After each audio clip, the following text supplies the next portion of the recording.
Их Монголын эзэнт гүрэн өнөөгийн Солонгосоос Украин хүртэл, Сибирээс өмнөд Хятад хүртэл үргэлжилж дэлхийн түүхэнд хамгийн том газар нутгийг иргшэн оршиж байлаа. Монголын эзэнт гүрэн байгуулагдахаас өмнө буюу манай эртний өмнөх 12 дугаар зуунд Зүүн Азийн уудам тал нутагт Монгол төргийн малчин нүүдэлчид тархай бутархай амьдардаг байв. Тэдгээр овог аймагуд тус бүртээ бие дан уршиж, хонь, үхэр, сарлаг, тэмээ маллан нүүдлийн мал аж ахуй эрхэлдэг тэд эсхийгэрт өвөл зүүнний 2 үлрэлд нутаг сэлгэн амьдардаг байлаа. Эдгээр нүүдэлчин овог аймагуудын дунд эмэгтэйчүүд эрх мэдэлтэй байсан төдийгүй нүүдлийг худалдаа 8 хүртэл удирддаг байлаа.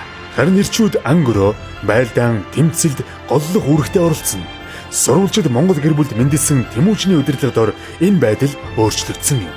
Балчир насандаа эцгээ алдаж тарчиг зүдүү байдалд өссөн ч Тэмүүжин овог аймагуудыг нэгтгэх замаар дэлхийн түүхэнд хамгийн өргөн уудам газар нутагтай эзэнт гүрнийг байгуулсан юм. Тэмүүжин цэргүүдийнхээ ур чадварыг нь үнэлэн эрх мэдэл олгож дайн дулааны ол зомгоо тэдэнд ижил тэнцүү хуваарладаг байв. Үүнээс гадна эзлэн авсан овог аймагуудаа тараан буталж цэргүүдтэйгээ нэгтгэснээр тэд нэгдэж өөрийнх нь эсрэг дахин босох боломжгүй болгодог байлаа. Эдгээр арга стратеги нь түүнийг улам хүчрхэгжүүлж 1206 он гэхэд тэрбээр эсхий турхтныг бүхэлд нь нэгтгэн Чингис хаанд өргөмжлөгдсөн юм. Монголчууд бөөгийн шашин шүтдэг байсан ба байгалийн сүр хүч тэдний өвөг дээдэс тэднийг харж байгаа гэдэгт итгэдэг байв. Мөнх тэнгэр бол цорын ганц эзэн тэнгэр хэмээн үздэг байлаа. Тэнгэр бурхан түүнийг дэлхийг эзлэхийг хүсэж байна гэдэгт Чингис хаан итгэдэг байв. Монголын эзэнт гүрнийг нэгтгэсний дараа дэлхийг эзлэх нь түүний хувьд боломжтой санагдаж эхлэв.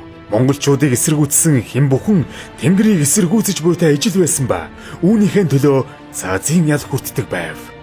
Чингис хааны удирдлагад ор монголчууд эхлээд Умард Хятадыг, дараа нь Лалын шашинд орнуудыг зүүнээс нь эхлэн иргэшээлдээ оруулав. 1227 онд түүнийг өөдүүлсний дараа хаан Ширээг түүний гэр бүл буюу Алтан ураг өв дамжуулан залгамжиллаа. 1230-ад онд Алтан ураг Төв Азийн Түрэг, Оросыг эзэлж, харин 1241 он гэхэд Европын 2 армийг цохилоо. Улмаар 1250-ад онд монголчууд Багдад хүрч Лалын газар нутгийг иргэшээлдээ оруулав. Харин зүүн зүгт 1279 он гэхэд Их Монгол улсын цэргүүд өмнөд Хятадыг эзлэв. Их Монголын эзэнт гүрний түүх зөвхөн дайн байлдаан дээрэм тонол байсангүй.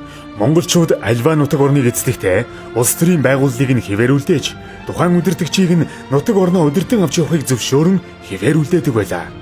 Мөн бүх төрлийн шашныг шүтгэхийг зөвшөөрдөг байсан. Харин тэд дархан гаруурчууд Эрдэмтдийг Аз даяар тархаан сууршуулсан байдаг.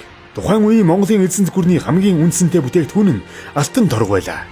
Хятадын торг төвдийн алтыг ашиглан Багдадын нэхмэлчдээр торг хоргоо нэхүүлдэг байв. Алтан хоргоогоор Их Монголын эзэнт гүрний хаад ноёдыг хувцлаж, тэдний агт мордыг чимж, тэр бүхэл өргөө гэртээ хүртэл ашиглаж байлаа.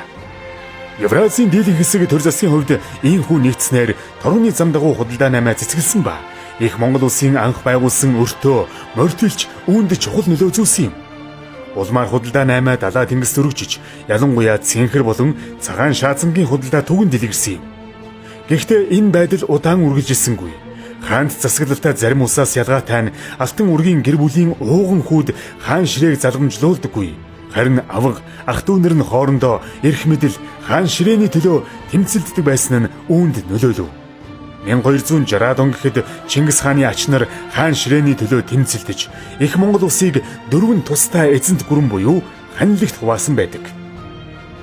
Хятадд Хувлаа хааны удирдах байгуулсан Юан гүрэн шинжлэх ухаан соёлоороо өнөөдөр ч дурсагддаг. Харин Иранд ил хаан тулс уран барилга, урлаг соёлын хувьд ертөнц дахны хөгжил цэцгэлтэнд хөв нэмэр оруулсан юм.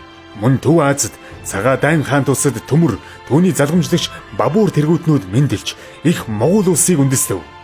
Харин зүүн Европод Алтан ордны улс олон жилийн турш засаглаж, хожим 14-р зууны сүүлчээр Москови буюу Москвагийн бослогуудаас болж сүлджээ. Их Монголын эзэнт гүрэн ийхүү түүхийн богино хугацаанд оршин тогтносон ч монголчуудын ноёрхол өнөөдөр ч дэлхийн түүхэнд хамгийн том хүчирхэгт тооцогдсоор байгаа юм.